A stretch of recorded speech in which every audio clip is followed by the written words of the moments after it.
Resuming now. So in chapter 3 we were talking about optimizing memory of our virtual machines, our Hyper-V server.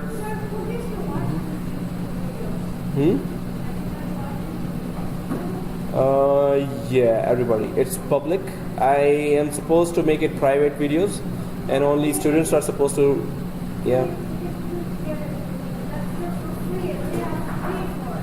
Yeah, you're right about that. Students are getting it for free. So now, so optimizing memory, we talked about that in the last class. So I'm just gonna continue with processor optimization. We have to optimize all types of critical hardware. So well, their critical hardware is RAM, processor, and hard disk. So, and of course network card as well for bandwidth purposes. So we talked about memory last time. Now we're going for processor optimization as well. So use Hyper-V to control the number of logical processors that a virtual machine may acquire from a pool of available processor cores. Actually, we did talk about processors as well when we were talking about cores.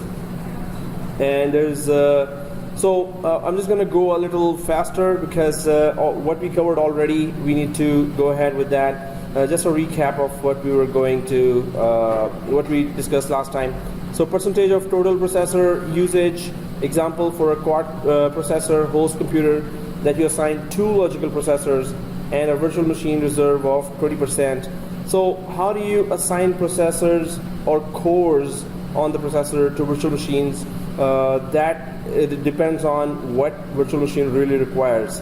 Maybe you have a virtual machine with Exchange server or SQL server, as I always give that example, because those are the most heavily used applications that require a lot of processing and memory all the time. So that's why planning the processor reservation is very, very important for that. If we go to the diagram here, this diagram just shows that what are the configurations we can do for the processor assignment as well.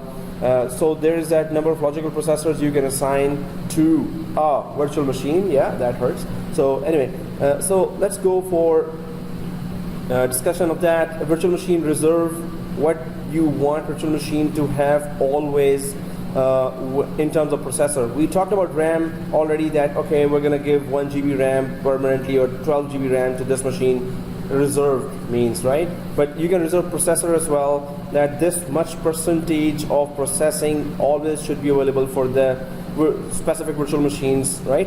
So virtual machine limit as well.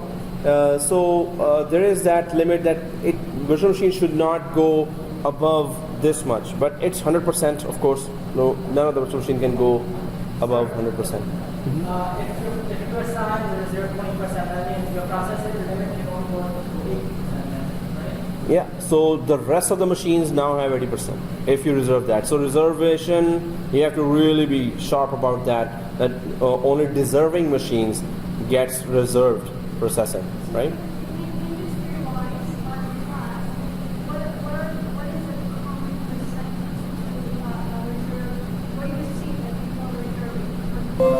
Well, if I had that, Exchange machine, Exchange server machine, and we used to maintain those. So, according to, suppose we would monitor it for 2 weeks, maybe 2 months. That in peak hours. What are the peak hours? From 10 to 2, 9 to okay. 10 to 2 are the peak hours, right? Actually. So, and then the rest of the hours, maybe there's lesser pressure at least. So. During those hours, how much the Exchange server machine really required from 10 to 2, and how much we were giving, and were there any complaints from the users who were connecting all to this virtual